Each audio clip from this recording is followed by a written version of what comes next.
अगर noun countable होता है तब हम बोलते हैं कि ऑल के बाद प्लूरल नाउन आना चाहिए। नाउन क्या आना चाहिए? प्लूरल, जब काउंटेबल हो। लेकिन अगर ऑल के बाद अगर काउंटेबल नहीं है तो फिर सिंगुलर आएगा। चलिए अभी हम पढ़ेंगे क्लोज टेस्ट। ये जो क्लोज टेस्ट है 2021 का है, 2019 का है? 2019 का है, प्रीवियस ईयर का है, एमटीएस। तो कोई भी क्लोज टेस्ट होता है तो हम उससे क्या सीखते हैं? ग्रामर सीखते हैं, चाहे वो कुछ हो, 19 का हो, 20 का हो, 21 का हो, क्या मतलब हमको ग्रामर सीखना। और ये सीखना कौन-सा? हम हमेशा छोटा-छोटा अभी लेकर के आ रहे हैं, क्योंकि मेरे पास लिखने के लिए हम चाहते तो हम लिख लेते हैं, इतना लंबा तो लिख ही लेते। लेकिन फिर इतना लंबा अगर लिख लेते तो उसको बताने के लिए फिर हमको जगह चाहिए था, ऑप्शन के लिए जगह चाहिए था। इसलिए हम क्या करते हैं कि छोटा-सा लिखते हैं, छोटा-सा, और पीटी में अधिकतर छोटा ही तो पूछता है, तो फिर उसको बताने के लिए इतना जगह हम रख दिए हैं। हम क्या करेंगे, इसमें देखेंगे कौन आंसर होगा, कौन-सा नहीं होगा, तो फिर क्यों नहीं होगा ये जानेंगे। आप क्या करें कि इस वीडियो को 10 मिनट तक देखें, और 10 मिनट देखने के बाद क्या लगे कि खराब है वीडियो, तो आप डिसलाइक कर दें और स्किप कर दें और किसी और का वीडियो देखें जहाँ आप ज़्यादा सीख रहे हो। तो उम्मीद करते हैं ठीक लगेगा, बढ़ते आगे। A recent study. अब अ रिसेंट स्टडी है, तो हमारा क्या है? डिटर्मिनर। सवाल क्या एन डिटर्मिनर नहीं है? एन भी डिटर्मिनर है। सवाल क्या द डिटर्मिनर नहीं है? ये भी डिटर्मिनर है। वो हर कुछ डिटर्मिनर है जिसके बाद नाउन लिखा करते हैं। तो एक वर्ड है तो वो हमारा क्या होता है? नाउन होता है। सवाल अगर ए और एन, तो हम तो जानते हैं कि ये ए लगता है, क से अगर अज्ञा तक का साउंड आता है तो हमारा ए होता है। लेकिन एन कहाँ लगता है? तो जहाँ अंग से लेकर के आ तक का साउंड आता है। ये दोनों होता है हमारा निश्चित आर्टिकल यानी डेफिनिट, और ये होता है अनिश्चित आर्टिकल यानी कि इनडेफिनिट। ठीक? ये लगता है सिंगुलर कौन, ये दोनों का दोनों सिंगुलर काउंटेबल नाउन में लगेगा। मतलब वो सिंगुलर को ही दर्शाएगा। किसको दर्शाएगा? सिंगुलर को दर्शाएगा ए एन एन, और द तो दोनों को दर्शा सकता है, चाहे सिंगुलर हो चाहे प्लूरल हो। जो सबका बाप बन के बैठा हुआ है। सवाल है कि रिसेंट स्टडी लिखा है। सर आप तो एक वर्ड बताएं कि ना रहे तो नाउन है, लेकिन यहाँ तो एक पहला वर्ड ये है, दूसरा वर्ड ये है। क्यों हम कैसे कैसे समझे दो वर्ड है?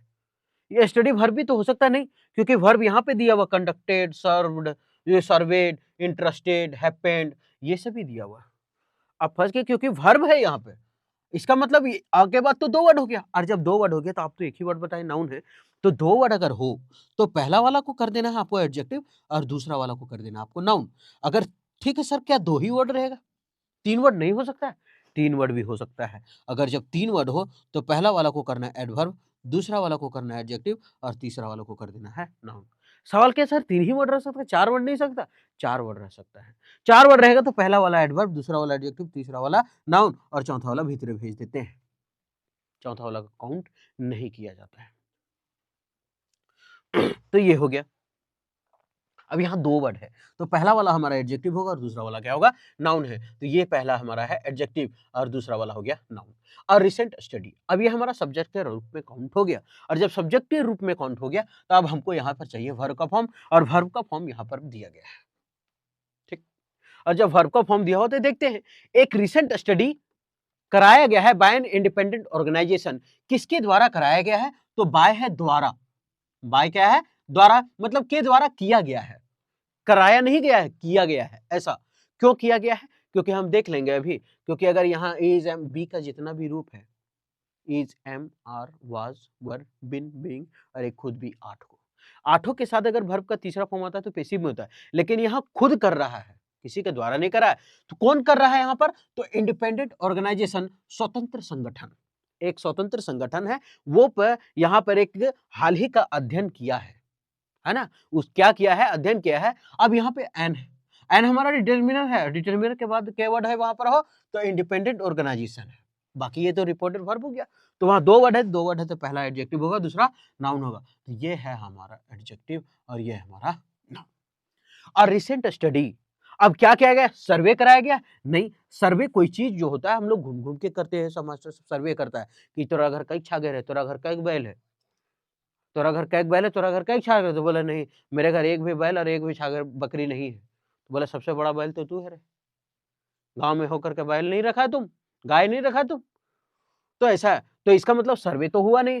तो वो इंडिपेंडेंट जो स्वतंत्र ऑर्गेनाइजेशन है, वो क्या किया है? एक रिसेंट स्टडी को क्या किया गया है? उसमें इंटरेस्टेड किया गया है, उसको रुचि लिया, इंटरेस्ट कराया गया। ये तो ऐसे हैपन, मतलब हुआ है क्या? वो अपने आप हो गया? और जब नहीं, कोई भी चीज को हम लोग क्या बोलते हैं? अरे यार वहाँ ऑर्गेनाइजेशन जो है वो एक रिसेंट स्टडी को कंडक्ट किया है। क्या किया? कंडक्ट, तो क्या होगा आंसर? कंडक्टेड। तो अ रिसेंट स्टडी कंडक्टेड, एक रिसर्च स्टडी कंडक्ट किया है बाय एन इंडिपेंडेंट ऑर्गेनाइजेशन, किसके द्वारा किया गया? तो एन इंडिपेंडेंट ऑर्गेनाइजेशन के द्वारा एक क्या हुआ है, संगठन का कंडक्ट किया गया है। क्या बताया गया है उसमें? एक दैट का मतलब होता है कि, दैट मतलब क्या होता है कि।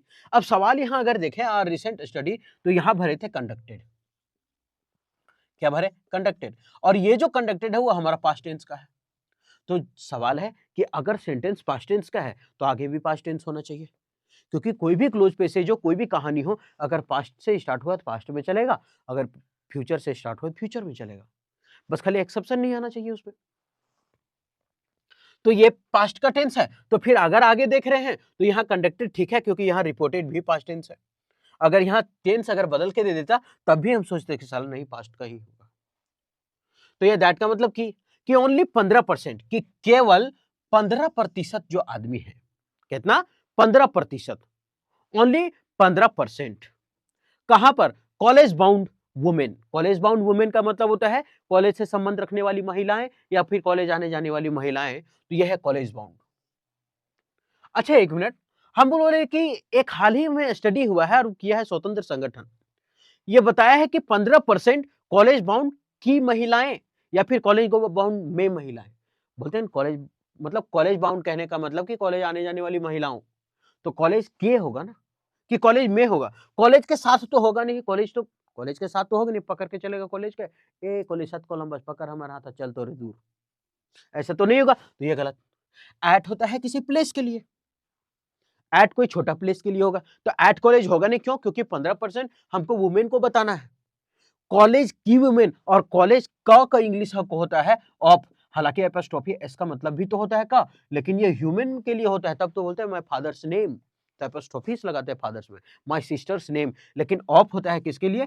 कोई नॉन लिविंग मतलब निर्जीव के लिए, जैसे ये ढक्कन है ना कलम का, तब जिसे बोलते हैं cap of pen, cap of pen, pen का ढकनी, उसी तरह है किसका? तो 15% ऑफ कॉलेज बाउंड, मतलब 15% कॉलेज में आने जाने में संबंध रखने वाली महिलाओं का 15% होगा ना, 15% ऑफ फलना, नहीं बोलता है इतना 15% ऑफ फर्स्ट वस्तु, फर्स्ट थिंग, पहले वस्तु पर दिया गया 15% का छूट, का बोलते हैं, हिंदी भी बोलते हैं का, 15% का छूट मिला रे, कहते मिला 15% का, तोरा हमरा 14% का मिला, तोरा 12% का, तोरा अरे तो मर जो 10% की छूट, 10% का छूट बोलते हैं, 10% में छूट नहीं बोलते हैं, तो आंसर होगा हमारा ऑफ। यानी रिपोर्टेड दैट, ये रिपोर्ट किया गया है कि ओनली 15% ऑफ कॉलेज बाउंड, कि 15% जो कॉलेज वुमेन है वो सभी। अब यहाँ 15% है, मतलब 15% एक से ज्यादा होगी महिलाएं, और जब एक से ज्यादा होगी तो हमको फिर आगे प्लूरल होना चाहिए, तो ये जो वुमेन है ये हमारा क्या है? सिंगुलर। अगर इसका हम प्लूरल बनाए तब तो वुमेन लिखेंगे, क्या लिखेंगे? वुमेन। तो इसीलिए ये प्लूरल लिखा है, क्योंकि 15% है तो ज्यादा हो गया। अब वुड कंसीडर, ये विचार किया गया है। अब वुड हमारा क्या है? मॉडल। वुड क्या है? मॉडल। और मॉडल के बाद लगता है वर्ब का पहला फॉर्म। मॉडल के बाद क्या लगता है? वर्ब का पहला फॉर्म लगता है। तो मॉडल के बाद वर्ब का पहला फॉर्म दे दिया है कि मॉडल के बाद वर्ब का पहला है कंसीडर, मतलब विचार किया जाएगा। क्या विचार किया जाएगा? एन। अब एन यहां लिखा हुआ है तो हम बोले डिटर्मिनर है, हमको एक वर्ड यहां है, एक वर्ड यहां है, एक वर्ड यहां, 3 गो वर्ड हो गया, पहला, दूसरा, तीसरा। अब पहला, दूसरा, तीसरा है, और जब 3 गो वर्ड होता है तो बोलते हैं पहला चाहिए एडवर्ब, दूसरा चाहिए एडजेक्टिव, तीसरा चाहिए नाउन। अब सवाल यहां फंसता है कि गर्ल्स तो नाउन है, कॉलेज तो भी नाउन है, तो फिर आप एडवर्ब एडजेक्टिव कैसे हो गए? हम बोले गर्ल्स कॉलेज, किसका कॉलेज? Girls college. जो कैसा, कैसी, किसका का जवाब देता है वही तो हमारा एडजेक्टिव होता है। तो किसका कॉलेज? लड़कियों का कॉलेज, तो ये है हमारा एडजेक्टिव, ये हमारा नाउन। अब यहां चाहिए हमको एडवर्ब, ठीक। अब जब एडवर्ब चाहिए तो ऐसे ही भर के देख लेते हैं कि एनी को सबसे पहले काटेंगे, क्योंकि एनी जो है वो नेगेटिव सेंस में ज्यादातर नेगेटिव सेंस दिया करता है, और यहाँ नेगेटिव सेंस है नहीं, बोला उन लोगों के लिए कंसीडर किया जाएगा, विचार किया जाएगा, खत्म हो गया। अब यहाँ ईच होता है दो के लिए, ईच किसके लिए प्रयोग होता है? दो के लिए ईच का प्रयोग करते हैं। ईच स्टूडेंट, ईच स्टूडेंट्स मतलब दो लड़के में से कोई नहीं आया तब वहां वर्ब सिंगुलर होता है, तो ईच तो प्रयोग करते हैं दो के लिए, और यहाँ दो वुमेन है क्या? यहाँ तो 15% वुमेन का बात किया गया है, तो ये तो ऐसे भी गलत खत्म हो गया। अब बचा एवरी और ऑल। अब है एवरी और ऑल में थोड़ा सा छाटते हैं, थोड़ा सा समझना है कि यहां पर फंसेंगे कि women would consider an every girls. अगर हम एवरी भरते हैं तो इसका मीनिंग क्या होता है, और अगर हम ऑल भरते हैं तो इसका मीनिंग क्या होता है। मतलब सभी लड़कियों के बारे में विचार किया जाएगा। ऑल का मतलब, ऑल के बाद अगर नाउन काउंटेबल होता है तब हम बोलते हैं कि ऑल के बाद प्लूरल नाउन आना चाहिए। नाउन क्या आना चाहिए? प्लूरल, जब काउंटेबल हो। लेकिन अगर ऑल के बाद अगर काउंटेबल नहीं है तो फिर सिंगुलर आएगा। कैसे? जैसे बोलते ऑल इज वेल, तो वेल तो हम नहीं गिन सकते, वेल तो अनकाउंटेबल है, तो वहां लिखते हैं all is well, all is well ऐसे लिखते हैं। लेकिन अगर यही चीज को हम क्या करें कि प्लूरल लिखे तो बोलते हैं all are my family members, all are my family members ऐसे लिखते हैं ना हम सभी। तो ऑल के बाद दो चीज हो सकता है, अगर काउंटेबल है तो प्लूरल, और काउंटेबल नहीं है तो फिर सिंगुलर, तभी तो बोलते हैं ऑल इज वेल, या फिर all are wells in my family members, सभी कुछ ठीक है हमारे फैमिली मेंबर्स में। तो ऑल के बाद यहाँ प्लूरल ठीक है, एवरी के बाद भी तो हो सकता है यार।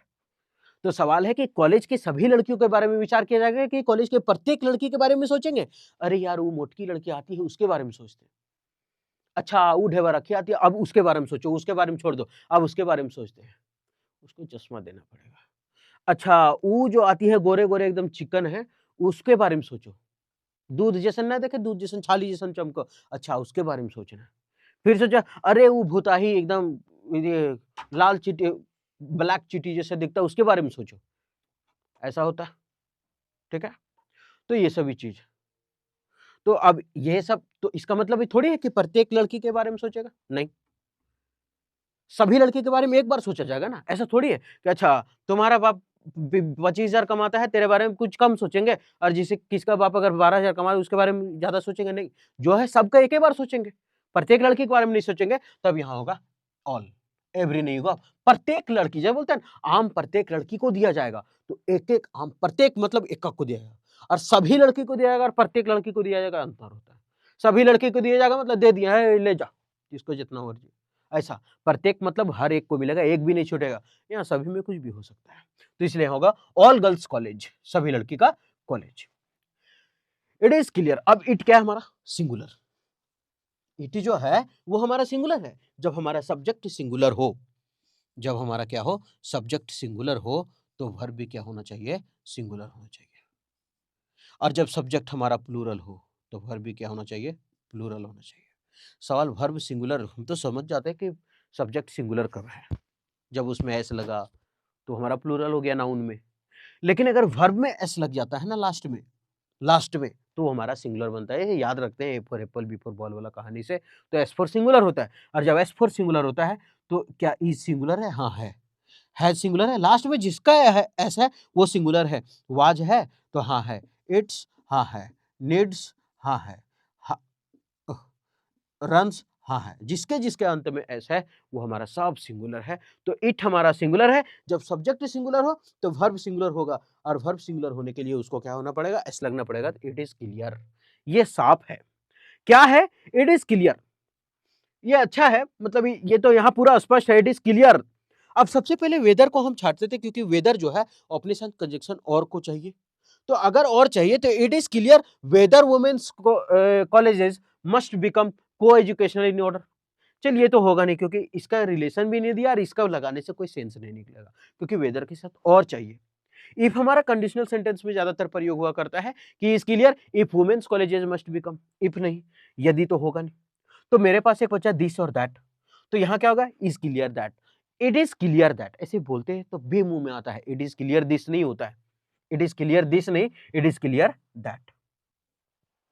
अच्छा इसका आंसर क्या था? ऑल ना। इट इज क्लियर दैट यहां स्पष्ट है। क्यों? क्योंकि हमको मीनिंग की का चाहिए, और की का मीनिंग होता है दैट। दैट मतलब होता है की, और दिस मतलब की तो थोड़ी होता है, दिस मतलब तो या हो गया, और इफ मतलब यदि होता है, वेदर मतलब या ना, ऐसा होता है। तो हमको की का चाहिए कि यह स्पष्ट है की, और जब स्पष्ट है की तो दैट मतलब की। तो इट इज क्लियर दैट कि जो वुमेन्स की कॉलेज, हम बोले महिला अगर आ गया तो उसके लिए तो फर्स्ट ऑफ एस लगेगा, वुमेन्स का कॉलेज। वहां किसके लिए लिखा था? ऑफ कॉलेज, कॉलेज का 15% महिला, यहाँ लड़की की कॉलेज, ऐसा हुआ। तो women's colleges must become, must हमारा क्या है? मॉडल। और मॉडल के बाद क्या लगता है, वर्ब का पहला फॉर्म, तो मस्ट के बाद वर्ब का पहला फॉर्म दिया हुआ है, मस्ट बिकम।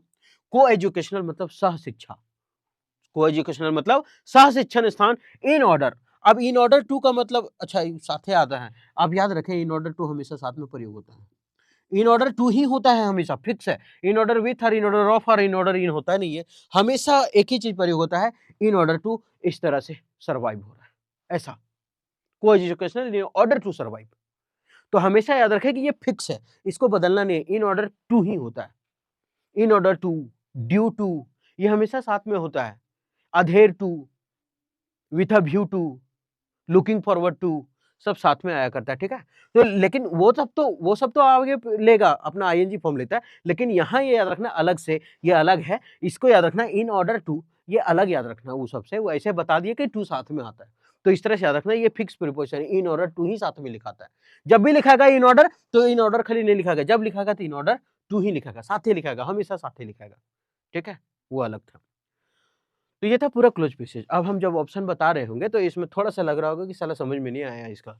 तो हम क्या करते हैं, ग्रामर बताते वक़्त ना थोड़ा होता है, तो हम इसका हिंदी बताते हैं। रिसेंट स्टडी, हाल ही के अध्ययन में जो कंडक्ट हुआ है बाय एन इंडिपेंडेंट ऑर्गेनाइजेशन, एक स्वतंत्र संगठन के द्वारा जो किया गया था, रिपोर्ट किया है कि मात्र 15% जो कॉलेज मतलब ऑफ कॉलेज बाउंड वुमेन, जो कॉलेज से संबंध रखने वाली महिलाएं हैं, वुड कंसिडर, उस पर विचार किया जाएगा, एंड ऑल गर्ल्स कॉलेज, की सभी जो गर्ल्स कॉलेज है उसके बारे में। इट इज क्लियर, ये स्पष्ट है, दैट की वुमेन्स कॉलेजेस, जो महिलाओं के कॉलेज है, मस्ट बिकम, बनेगा को एजुकेशनल, सह शैक्षणिक, इन ऑर्डर टू सर्वाइव, और इस तरह से आगे सर्वाइव।